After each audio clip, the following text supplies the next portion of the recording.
And in last lecture, we have studied the nursery steps of the nursery: mother block, seed beds, pot yard, packing yard, compost pit, irrigation, road drainage, restroom, storeroom, administrative office, and fencing. Next, we have to study the aftercares of the nursery. जे नर्सरीमध्ये कुठल्या गोष्टी करणं आवश्यक आहे किंवा काही काळजी घेणं रोपवाटिकेमध्ये किंवा काही गोष्टी आफ्टर केअर्स म्हणून करणं आवश्यक आहे ते पाहणार आहोत. त्याच्यात काही पॉईंट्स आहेत. त्याच्यामधला पहिला पॉईंट आहे डिसइन्फेक्शन ऑफ बेड्स. बेडचं डिसइन्फेक्शन करणं, रोगमुक्त करणं. परत दुसरा पॉईंट आहे डिसइन्फेक्शन ऑफ बेड नंतर वॉटरिंग. तिसरा पॉईंट आहे मॅन्युरिंग आणि चौथा पॉईंट आहे प्रोव्हिजन ऑफ शेड. तर डिसइन्फेक्शन ऑफ बेड, वॉटरिंग, मॅन्युरिंग आणि प्रोव्हिजन ऑफ शेड. तर त्याच्यातला डिटेल आणि डिस्क्रिप्टिव्ह पार्ट आहे तो डिसइन्फेक्शन ऑफ बेड. तो 3 पॉईंट कव्हर तो करतो. Disinfection of bed, sanitation. Sanitation म्हणजे काय? दुसरा पॉईंट आहे सॅनिटेशन ट्रीटमेंट्स. कुठल्या कुठल्या ट्रीटमेंट्स कशासाठी आवश्यक आहेत आणि मेथड्स ऑफ स्टरिलायझेशन. सॅनिटेशन केल्यानंतर, सॅनिटेशन ट्रीटमेंट नंतर स्टरिलायझेशनच्या किंवा डिसइन्फेक्शनच्या काय प्रोसेस आहेत किंवा मेथड्स आहेत. त्याच्यामध्ये टेम्परेचर मेथड असेल, केमिकल ट्रीटमेंट असेल किंवा फंजिसाईडची ट्रीटमेंट असेल किंवा इन्सेक्टिसाईडची ट्रीटमेंट असेल किंवा बायो एजंट्स त्याच्या काही ट्रीटमेंट्स असतील. तर ह्या मेथड्स ऑफ स्टरिलायझेशन आहेत 5. पहिल्यांदा आपण डिसइन्फेक्शनमध्ये सॅनिटेशन म्हणजे काय हे विचारात घेणार. तर सॅनिटेशन मध्ये आपण काय पाहणार आहोत बघा. सॅनिटेशन म्हणजे काय पहिल्यांदा. तर सॅनिटेशन म्हणजे काय? सॅनिटेशन, सॅनिटायझेशन नाही, sanitation. It is defined as the formulation and application of measures designed to protect the plant. जे काही केमिकल्स वापरणार आहेत किंवा मेथड्स वापरणार आहे, application of the measures. Measures म्हणजे उपाय. तर ह्या ऍप्लिकेशनचे मेजर्स जे प्लांटचं हेल्थ प्रोटेक्ट करण्यासाठी आपण वापरणार किंवा फॉर्म्युलेशन वापरणार त्याला सॅनिटेशन असं म्हटलं. The formulation and application of the measures designed to protect the plant. जे फॉर्म्युलेशन आणि ऍप्लिकेशन्स वापरणार आपण कशासाठी? To protect the plant health, त्याला आपण सॅनिटेशन म्हटलं. तर सॅनिटेशन आपण विस्तृत पाहणार आहोत. सॅनिटेशन म्हणजे काय? Maintenance of sanitation is necessary in any plant propagation work. तर सॅनिटेशन ही प्रोसेस आहे, हे प्रक्रिया आहे, ही प्लांट प्रोपगेशन वर्क मध्ये आवश्यक असणारी प्रोसेस. कारण maintenance of sanitation is necessary in the plant propagation. आवश्यक बाब आहे नर्सरीच्याच मॅनेजमेंट मधली सॅनिटेशन और maintenance of sanitation. If all the necessary sanitary precautions are taken at our set, the problems would be less in magnitude and the management can be done efficient.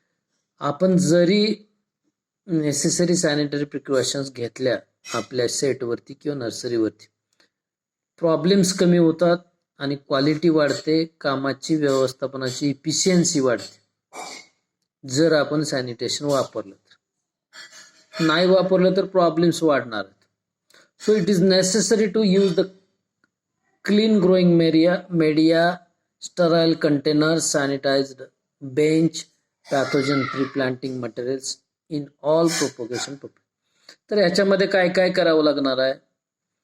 तर clean growing media वापर, स्वच्छ असलेला growing media वापरणं. Media म्हणजे काय? ज्याच्यावरती आपण रोपं लावणार आहे तो मीडिया. मग सॉईल आलं किंवा कंपोस्ट आलं किंवा कोकोपीट आलं तर त्याला ग्रोईंग मीडिया म्हणतो. तर तो क्लीन वापरला पाहिजे. स्टराईल कंटेनर, जे काही तुम्ही साहित्य वापरणार आहे, मग कुंडी असेल किंवा प्लास्टिकच्या पिशव्या असतील, बेड असतील, तर ते स्टराईल पाहिजेत म्हणजे रोगमुक्त पाहिजेत किंवा त्याचं स्टरिलायझेशन करून घेणं आवश्यक. सॅनिटाईज बेंच किंवा बेड म्हणता येईल, जे रोपं लावण्यापूर्वी आपला बेड सॅनिटाईज करणं आवश्यक. And pathogen free planting materials in all plant propagation. जे प्लांटिंगसाठी मटेरियल वापरणारा प्रोपगेशनसाठी, ते मटेरियल सुद्धा डिसीज फ्री असावं किंवा पॅथोजन फ्री असावं वापरण्यापूर्वी. म्हणजे ग्रोईंग मीडिया असेल, स्टराईल कंटेनर असेल, सॅनिटाईज बेंच असतील किंवा बेड्स असतील, पॅथोजन फ्री प्लांटिंग मटेरियल्स. तर ह्या गोष्टी सॅनिटाईज करणं किंवा डिसीज फ्री असणं किंवा क्लीन असणं आवश्यक आहे वापरण्यापूर्वी. However, soil-borne pathogens may contaminate the soil mixture. मातीतून जन्मणारे pathogens आपलं सॉइल मिक्सचर कॉन्टॅमिनेट करू शकतात किंवा रोगयुक्त करू शकतात.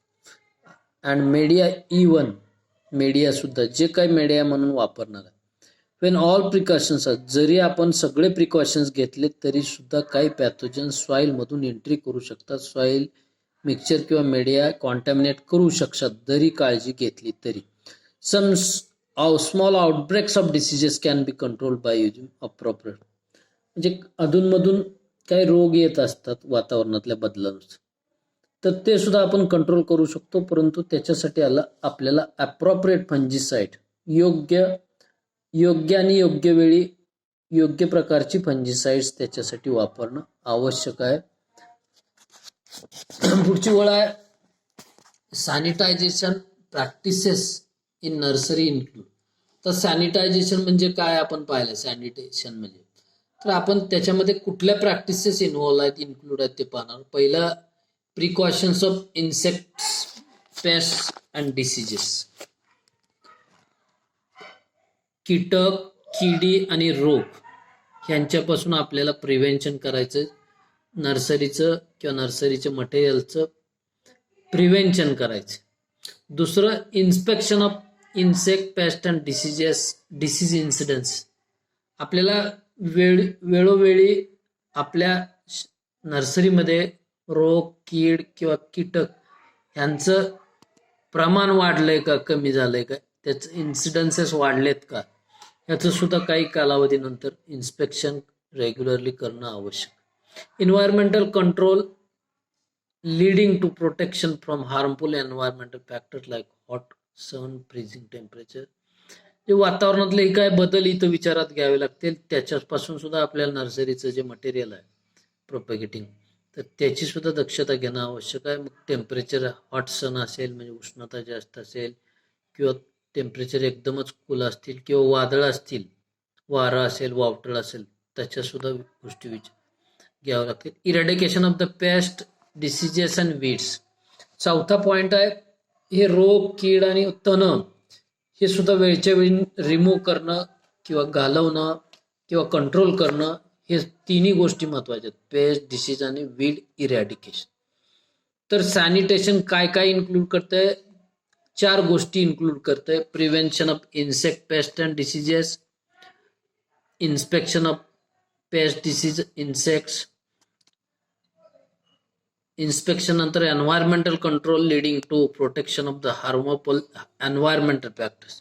हे निसर्गामधल्या बदलावरती सुद्धा आपल्याला कंट्रोल करावं लागेल काही प्रमाणात. आणि eradication of the paste, disease and weeds. जे पहिला पॉइंट आहे prevention of the insects, paste and diseases. दुसरा, इन्स्पेक्शन, त्यांचं इन्स्पेक्शन वेळच्या वेळी करणं. एन्व्हायरमेंट फॅक्टर्स किंवा कंट्रोल, त्याच्याकडे लक्ष देणं. आणि कीड, रोग आणि तण ह्यांचा बंदोबस्त करणं. या 4 गोष्टी सॅनिटेशनमध्ये इन्क्लूड होतात. म्हणजे सॅनिटेशनमध्ये प्लांटिंग मीडिया असेल, ग्रोईंग मीडिया असेल, कल्चर असतील, किंवा कुठलं मटेरियल आपण वापरणारा मीडिया असेल, तर त्या सगळ्या गोष्टी सॅनिटेशनमधून करणं, सॅनिटेशन करणं, त्यांची वेळच्या वेळी इन्स्पेक्शन करणं, वातावरणातल्या बदलावरती काही गोष्टी फंजिसाइडचा वापर करावा लागेल. आणि रोग, कीड आणि तण यांचा सुद्धा नर्सरीमधील बंदोबस्त किंवा त्यांना आपल्याला इरेडिकेट करावं लागेल. अशा 4 महत्वाच्या प्रॅक्टिसेस सॅनिटेशनमध्ये इन्क्लूड होतात. तर सॅनिटेशनच्या ट्रीटमेंट कुठल्या कुठल्या आहेत. पुढचा बी पॉइंट जो आपण पाहतोय, डिसइन्फेक्शन ऑफ बेड मध्ये पहिला सॅनिटेशन पाहिला, दुसरा सॅनिटेशन ट्रीटमेंट्स. तर त्याच्यामध्ये सॅनिटेशन ट्रीटमेंट्स कुठल्या कुठल्या आहेत, काय काय करावं लागतं? तर सॅनिटेशन ट्रीटमेंट्स मध्ये